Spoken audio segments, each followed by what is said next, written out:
The night at the Twins was supposed to be a celebration. The music played, the wine flowed, and for once, Robb Stark allowed himself a brief breath of peace.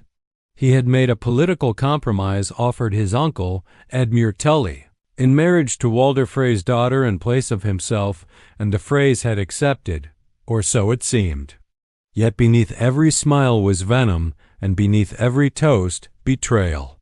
But in this alternate timeline, fate hesitated just for a moment. As the doors closed and the musicians shifted to The Rains of Castamere, Robb Stark's direwolf, Grey Wind, howled from outside the hall, sensing what no man inside could see. In the original history, Grey Wind was slain, caged, and silenced. But here, he had not been confined. Thanks to a sharp-eyed soldier loyal to House Stark, the direwolf had remained free, pacing anxiously near the gates. That soldier, Sir Torrhen Snow, a bastard of the North, had overheard whispers of hidden weapons beneath the tables and snuck away during the feast, his instincts sharpened by war. Inside, as crossbows began to raise and knives were unsheathed, Sir Torrhen burst into the hall with a shout that split the music like a blade. "Treachery!" he bellowed. Robb's instincts, trained in war, reacted. He pulled his sword from his side, knocking a blade away just before it struck his queen, Talisa. Blood still flowed, many still died, but Robb, Catelyn, and a handful of Northmen survived the initial onslaught, cutting their way through confusion and betrayal. Grey Wind crashed through a side entrance moments later, leaping onto tables and tearing through Frey men like vengeance made flesh. The direwolf's fury gave the survivors enough time to escape. Outside, chaos reigned. Some horses were loosed. Others were slain. Arrows darkened the sky. But Robb made it out bloody, wounded but alive. They rode hard through the night, with only a dozen men left. Talisa was among them, her hand pressed to a deep wound but still breathing. Catelyn rode in stunned silence, unable to speak, her voice broken from the horror she had witnessed. The North was shattered, but its heart still beat. Word of the failed massacre reached the Lannisters quickly. Tywin was furious. Walder Frey cowered in his hall, fearful of retribution. "You had one task," Tywin hissed in his raven. "You failed to kill the Wolf, and now he runs free." Roose Bolton, who had turned cloak for Southern favor, realized too late that a living Robb Stark was more dangerous than a dead one. Meanwhile, in the North, something stirred. The small folk whispered of the Wolf who wouldn't die. Songs were sung in quiet taverns. Robb became a ghost story, a symbol of vengeance not yet fulfilled.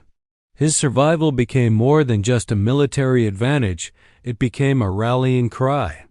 But Robb himself was not the same. The Red Wedding had burned away the last of his innocence. He no longer spoke of justice with youthful certainty. He spoke of necessity, of strategy, and of the cost of mercy. "I trusted too quickly," he said to Catelyn one night. "No more. The North will never kneel again." Robb began to gather what forces remained. Karstarks who had abandoned him tried to return.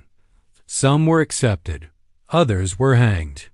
Loyalty must be proven, not claimed, he declared. From White Harbor to Bear Island, houses began to whisper, then pledge. Even the Vale, long neutral, watched with interest as rumors of Robb's survival reached Lady Arryn's court. Sansa Stark, still a prisoner in King's Landing, heard the rumor and clung to it like fire in winter. Tyrion, her reluctant husband, noticed the change. "If the Wolf is still alive," he said quietly, "the game has changed." Jon Snow, stationed at the wall, received no official word, but Ghost began to pace anxiously each night, and Jon began to dream of a red feast and a grey wolf soaked in blood yet still breathing. The bond of Stark blood ran deep, even through bastards and brothers separated by war. As Robb moved northward, he made a bold decision. He sent ravens to the Iron Islands. Theon Greyjoy, once his friend and now his betrayer, was reported to be broken and imprisoned by Ramsay Bolton. Robb offered a message not to Balon Greyjoy, but to Yara. "Bring me the head of Ramsay Snow," he wrote, "and I will forgive your house. Leave him in power, and you die with him." Yara, who had long hated Ramsay, considered the offer carefully.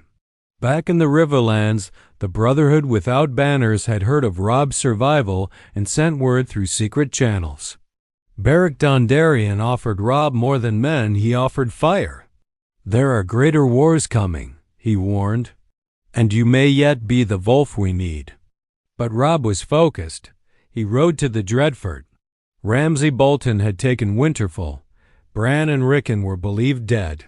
The North mourned, but Robb had not forgotten. "I am the king in the North," he said, "and my home will not remain in the hands of traitors." The siege of the Dreadfort began at dawn, and the North watched, for the Wolf had returned.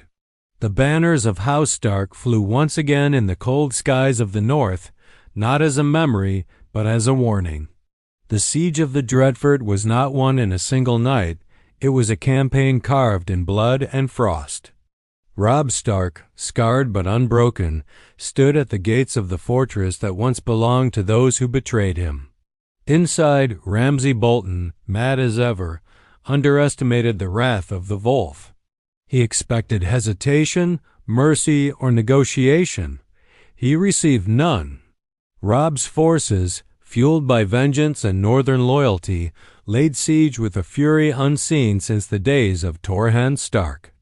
Ramsay's tactics, psychological terror, starvation, torture did little to faze the Northmen who had witnessed the Red Wedding. Every man in Robb's army carried a name in his heart, a father, a brother, a wife lost to treachery. After 2 weeks, with his men deserting and the walls breached, Ramsay attempted to escape in the night. He was caught by Grey Wind himself. The direwolf dragged him, whimpering and snarling, before Robb. Many expected a bloody execution. Instead, Robb gave him to House Manderley, whose kin had been butchered under Bolton banners. "Let justice be served by those who suffered most," he said. Ramsay Bolton died screaming in the dungeons of White Harbor, his name forever erased from northern memory. But Roose Bolton remained alive, hidden, protected by Lannister ties. Robb issued a single demand to King's Landing: return the traitor or return the crown. Cersei ignored him. Tywin, however, did not. With the War of the Five Kings still raging and the South bleeding man, the last thing the Lannisters needed was a united North under a resurrected king. Tywin sent word to the Freys: "You failed once, you will not fail again." Back at Winterfell, Robb crossed the gates of his ancestral home for the first time in years. The halls were empty, the walls scorched, but it was home. His mother, Catelyn, fell to her knees upon entering. "It should not have taken this much," she whispered. "We were just trying to keep our family safe." Robb placed a hand on her shoulder. "We still can," he said, "if we act now." Then came the message from Castle Black. Jon Snow had written of strange sightings, creatures beyond the wall, dead men walking, a new king rising not of man, but of ice. "We fight our wars," Jon wrote, "while the true enemy waits." Robb was troubled. He had fought betrayal, pride, politics. But this was something else. "If the wall falls," he told his bannermen, "the South won't matter." He began to prepare. While still defending the North, he sent builders to help the Night's Watch. He wrote to Stannis Baratheon, still fighting for control of Dragonstone, and offered an alliance. The wall must stand. "If you wish to be king, prove you can defend the realm of men." Stannis, ever proud, did not reply, but he did march north weeks later.